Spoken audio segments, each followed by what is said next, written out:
welcome back. In this chapter, we are going to cover following topics, so let's begin.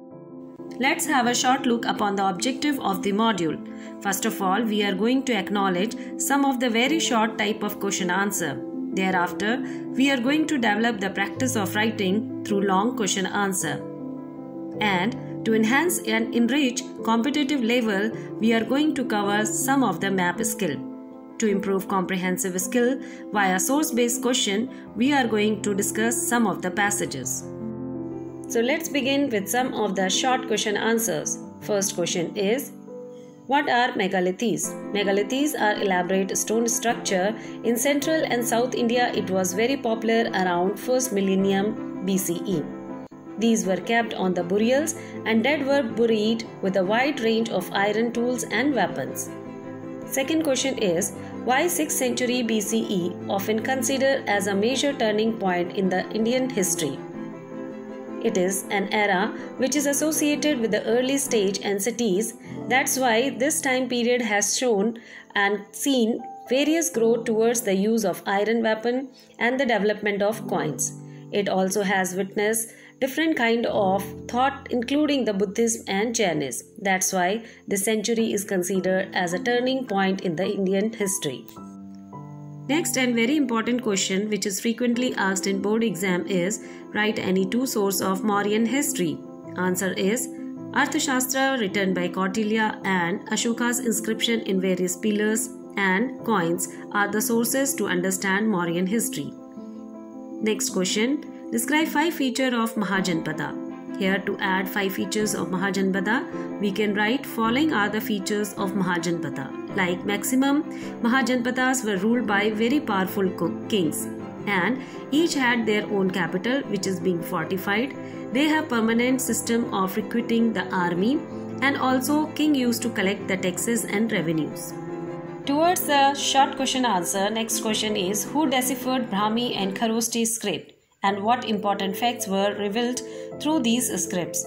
So here, James Princip deciphered the Brahmi and Kharoshti script in year 1838, and with the decipher of this script, we came to know about the political, economic history and especially the contribution of king of that time period. 7th question towards the short question answer is, explain main feature of Ashoka's Dhamma. For answer, we can mention following were the features of Ashoka's Dhamma. First, it shows the respect to the elders, love for young and kindness to the servant. Thereafter, it reflects the religious tolerance to the other religion. It also tells the liberal policies towards the Brahman and Shramanas. It also appoints the Dhamma Mahatma whose work is to preach and spread the message of Buddha.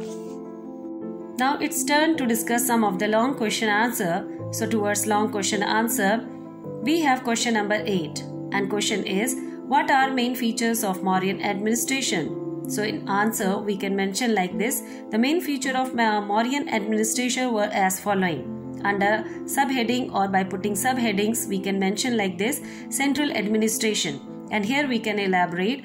Kings had control over the legislative, executive, judiciary, army and finance.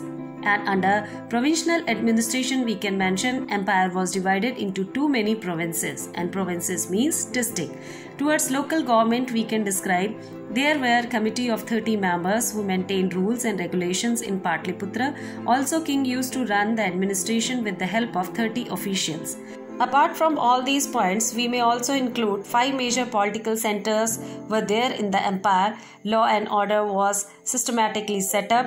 Organized army with the committee of 6 subcommittee for the coordinating military activity were there. And to spread the Dhamma, they have appointed the Dhamma Mahatmas. Officers, some other officers were also appointed to manage the land revenue and irrigation and road taxes. Thereafter, we can mention the institution for spies were also very strong and working efficiently was organized under the empire of Mauryans. Let's understand how Mauryan administration was being structured during the time period of Ashoka. So Ashoka, the victorious war with the Kalinga was the most important event of Ashoka's reign, and its effect on Ashoka has been described by the Ashokas himself in Rock Edict 13. As an effect of Kalinga war, Ashoka got impressed towards Buddhism. Under the influence of Buddhism, and one of the monk he diverted himself towards Buddhism. Thereafter, he completely and entirely rest of the life spent towards the preaching of Buddhism. He also appointed a class of administrative officers known as Rajkush, vested with the power of rewarding and punishing people wherever necessary. After the effect of Kalinga war, Ashok got impressed with the Buddhism, and under the influence of Buddhist monk, he set up very high idea for himself as a paternal kingship for all. Ashoka's conversion to Buddhism was gradual, not immediate. At first, he became disciplined, and 2.5 years later, he became bhikshuk, which means monk, and gave up hunting and violence. After adopting Buddhism, he also appointed special officers called Dhamma Mahatma to propagate Dhamma among various social groups. Ashoka sent his son Mahindra and daughter Sanghamitra to Sri Lanka, who planted branches of original Bodhi tree there. Mauryan administration. Let us have a look upon Mauryan administration. Here, the central government was monarchy and supported by Kautilya's. However, he did not stand for royal absolutism and advocated king to take advice his ministry in the running of administration. Civil servants known as Amatyas were appointed to look after day-to-day administration, and their selection method was given by Kautilya. Towards the revenue department, Samhatra, the chief revenue department, was in charge of collection of all the revenues of the other department. And we find Siddhanta, the chief custodian of the state treasury and the storehouse. Towards the provincial and local administration, some of the popular cities we find Takshashila, Ujjain, Swarnagiri and Toshila very popular. Towards the art and architecture, we find first of all the stone architecture was done in India by the Mauryan Empire, which was followed by the Greek technique of the Alexandria. Ashoka introduced some of the burnt bricks to develop the structure like well. He also introduced many coins where he impressed various symbols to identify and recognize his identity. Let us see towards the downfall of Mauryan Empire. The main reason was, after adopting Buddhist his policies along with the prohibition of sacrifices and rituals, his empire became weak. Another reason we find that his weak successors and the partition of empire made the administration abuse or weak. Towards the widespread use of iron tools and iron lead the formation of new kingdom, which also weakened the entire empire. Pushyamitra Sunga, the Brahmin, killed the last Mauryan Empire, and in this way, the chapter of Mauryan Empire ended in the Indian history. Let's cover one more pattern of question, that is source base. A passage is there in front of you, which is picked from the chapter. For this, you need to go through and read patiently the passage. Thereafter, need to analyze about the question, and you need to find out the answers from the passage itself. For this, if you want to pause, you may pause and then go through the question and answer for this slide.